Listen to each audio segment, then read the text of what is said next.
Bonjour à toutes, bonjour à tous. Bah, écoutez, bienvenue dans cette vidéo. On va continuer à parler de la balance des blancs. Alors, on va continuer sur le sujet de dimanche, mais cette fois-ci, on va traiter de la balance des blancs dans Lightroom. Donc, lorsque vous êtes dans Lightroom, donc la balance des blancs, en fait, se résume à, je dirais, deux curseurs et puis un menu défilant et puis la pipette. Donc, c'est grosso modo les seules options que vous avez sur la balance des blancs, mais vous allez voir qu'avec ces finalement quatre options, vous avez énormément de choses que vous pouvez faire. Alors, on va partir sur ces trois images. Donc, si vous vous rappelez, j'avais pris trois images avec des températures de réglage différentes. Donc, on va les mettre en mode de comparaison. Voilà.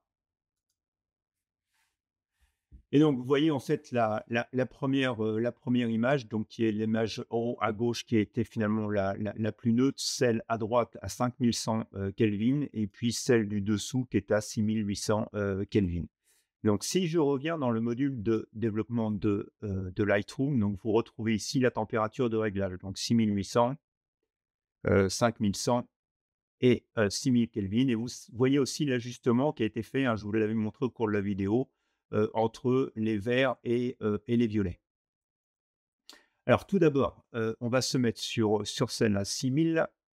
Donc vous voyez ici justement cette échelle de couleurs, le jaune et le bleu. Et donc cette fois-ci, si vous augmentez la température, vous allez vers des couleurs chaudes, et si vous diminuez la température, vous allez vers les couleurs froides.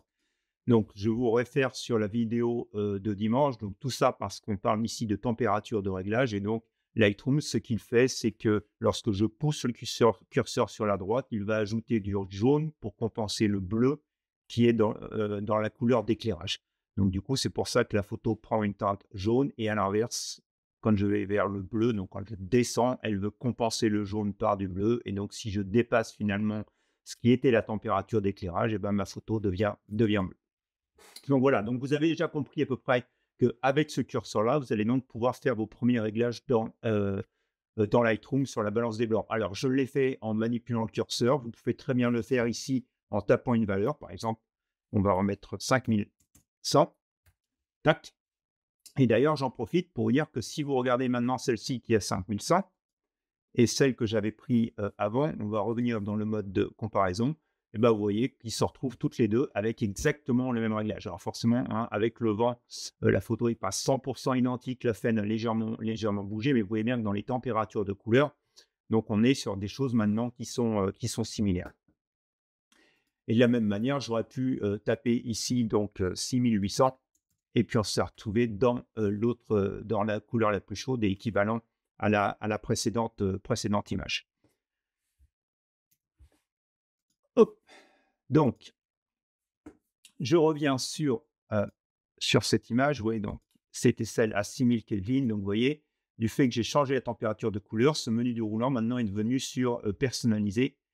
Donc, je vais le remettre sur comme à la prise de vue. Et donc, on retrouve les 6000 Kelvin. Alors, dernière petite chose, si vous voulez bouger aussi les valeurs, vous pouvez très bien bouger la valeur cette fois-ci avec les flèches hautes et basses. Donc, si vous appuyez sur une flèche haute, vous allez augmenter de 50 à 50 la température de couleur. Et si vous faites Shift et la flèche, donc là, vous diminuez de 200, vous augmentez de 200 à chaque fois.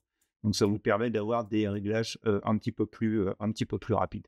Pourquoi j'ai cette flexibilité sur les fichiers? Vous vous rappelez, je l'ai dit dans la vidéo de dimanche, c'est parce que tout simplement, j'ai fait mes images en RAW. Je ne suis pas en JPEG. Donc justement, j'ai la même image en JPEG. Et si vous regardez cette image en JPEG, et ben, du coup, ici, on n'a plus du tout de température de couleur. On a toujours les curseurs qui vont agir de la même façon. Et si je les pousse à l'extrême, à gauche, à droite, mais par contre, je n'ai plus de température de couleur. Tout simplement parce que dans le JPEG, il n'y a pas cette information-là. Donc, vous allez pouvoir agir sur la température de couleur, mais pas de la même manière que vous agissez sur le fichier RAW. Et j'en veux pour preuve, c'est que si ici, donc maintenant, j'utilise le menu déroulant et je dis à Lightroom, bah, écoute, règle-moi de manière automatique, suivant tes critères, la balance des blancs, voilà ce qu'il va donner sur le fichier JPEG. Si je prends maintenant l'autre fichier qui est le fichier à 6000 Kelvin et je lui dis la même chose. Je lui dis, OK, fais-moi un réglage de la balance des blancs. Donc là, ici, forcément, on a une valeur. Mais si je compare avec, le fichier JPEG sur lequel j'ai demandé un réglage auto, et ben, vous voyez que sur le fichier JPEG, il est beaucoup plus bleu. Donc en fait, ce qu'il faut savoir, c'est que sur le fichier JPEG, vous allez pouvoir, ajuster votre balance des blancs, mais en fait, le curseur va être beaucoup moins fin, beaucoup moins précis, et donc vous allez très rapidement avoir des teintes qui vont être ou trop bleues ou trop jaunes. Et ce qu'il faut bien garder aussi en mémoire lorsque vous êtes sur le réglage de la balance des blancs, donc je vais le remettre à 6000 Kelvin, c'est que vous voyez bien que quand, je fais varier mon curseur, je vais déjà introduire de la colorimétrie quelque part dans mon image, mais sur toutes les teintes, c'est-à-dire les tons, haute lumière, basse lumière, moyen, tous les tons de l'image vont être, impactés de la même manière par le réglage de la balance des blancs. C'est différent de quand vous utilisez une couleur spécifique et que vous allez jouer sur cette couleur spécifique-là. C'est toutes les teintes, de la photo qui sont impactées. Donc voilà. Et ensuite, bah, vous retrouvez, on va se remettre à 6000 Kelvin, donc vous retrouvez, finalement, tout ce qu'on avait dans l'appareil photo aussi comme réglage, la lumière du jour. Vous voyez un petit peu plus bleu, comme je vous l'avais expliqué dans la vidéo. Le nuageux, alors vous voyez le nuageux, comme je vous expliquais aussi dans la vidéo, pour Lightroom, il considère ça plus à 6500 Kelvin, alors que mon appareil photo le considère à, 6000 Kelvin. Les ombres, donc là, c'est encore plus, poussé, je dirais, dans des lumières jaunes, même si la lumière d'éclairage est bleue. Le tungstène, donc vous vous rappelez, on parlait de 3000, Kelvin dans la vidéo, donc là, il le règle à 2850, donc forcément, ça donne des couleurs beaucoup plus bleues, même si l'éclairage, lui, est beaucoup plus jaune. Le fluorescent, donc le tube fluorescent et puis le flash, donc on se retrouve vers du, 5500, Kelvin. Donc voilà, je reviens comme j'ai fait mon image. Alors ce que je voulais vous montrer aussi, je vais changer d'image. J'avais cette image que j'ai prise il y a un petit bout de temps, je crois que c'était au mois de novembre de l'année dernière. Et donc en fait sur cette image, donc vous voyez, on se retrouve, là en automne, mais avec un ciel qui était relativement lumineux. Donc en fait, si je le mets en lumière du jour, donc il me donnerait du 5500, Kelvin. Moi, j'ai fait, mon image, je crois non, excusez-moi, toc, j'ai fait mon image à 6000 Kelvin, donc le fameux nuageux sur mon appareil photo. Mais ce que je veux vous montrer, c'est que en fait, lorsque vous allez jouer sur la balance des blancs, sur des photos qui ont été prises en automne, vous allez voir que en fait, quand vous impactez, vous avez un impact qui est très fort, là, notamment au niveau des couleurs bleues, sur ce qui n'est pas justement avec du vert ou avec du jaune. Par contre, sur le jaune, c'est, beaucoup moins prononcé et ça a tendance un peu à dégrader, je dirais, le jaune. Et à l'inverse, quand vous partez de l'autre côté, donc tout de suite, en fait, cette image, elle prend une couleur un peu artificielle. Du moins, c'est ce que je trouve. Je trouve que les feuilles deviennent vraiment d'un seul coup très jaunes et donc votre latitude de réglage, je trouve, sur les photos, en automne est beaucoup moins, grande. Alors ce n'est que personnel, mais vous voyez, pour moi déjà là, je commence à avoir trop de bleu.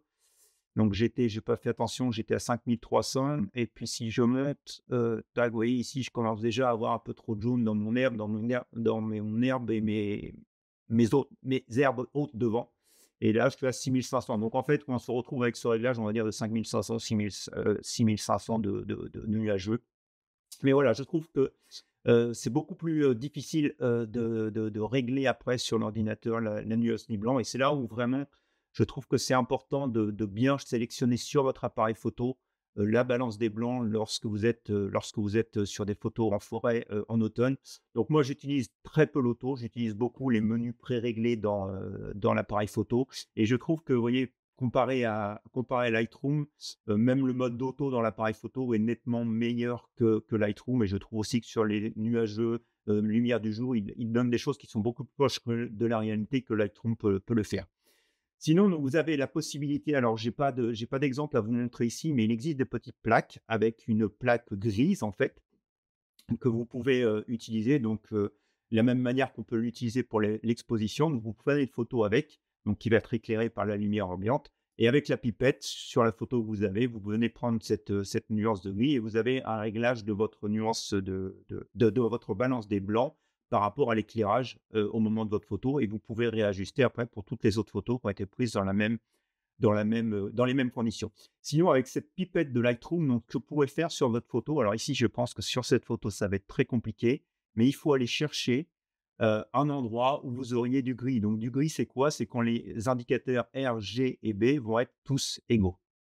On va revenir sur notre précédente image, celle à 6000 Kelvin. Donc, je vais reprendre ma pipette et là, ce qu'on va faire, on va aller chercher dans les gouttelettes d'eau. Je pense qu'on devrait trouver du gris. Donc voilà, on n'en est pas très loin, 62, 60. Il y a une légère différence à chaque fois sur le vert. Le bleu, allez, on va prendre quelque chose par ici. Tac. Et là, vous voyez, il me donne du 6350 Kelvin. Il a aussi fait un ajustement au niveau de la teinte. Et effectivement, on voit des choses un petit peu plus vert.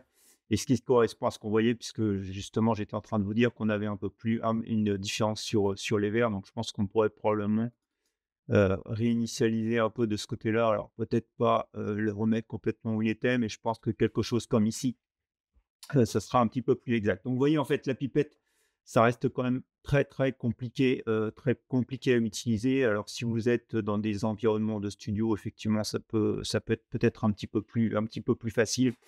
Lorsque vous êtes comme nous en photographie de paysage, et ben, c'est forcément un petit peu plus compliqué. Donc, c'est pas forcément la méthode que je vous recommande d'utiliser. Je vous recommande vraiment d'avoir le bon réglage d'abord dans votre appareil photo. Donc, finalement, dans Lightroom, de garder ce que vous aviez au développement. Et effectivement, après, si vous voulez aller un petit peu plus loin dans l'effet créatif, c'est là où vous pouvez booster un tout petit peu plus. Alors, hop. Donc, c'est là où vous pouvez booster un tout petit peu plus sur les couleurs, voire complètement saturer les couleurs parce que vous voulez donner un ton particulier. Mais voilà ce que je vous recommande. Dernière petite chose dont je vais vous parler, si vous voulez vraiment aussi régler votre balance des blancs dans le Lightroom sans utiliser la pipette, alors il y a une méthode qui consiste en fait à prendre votre photo.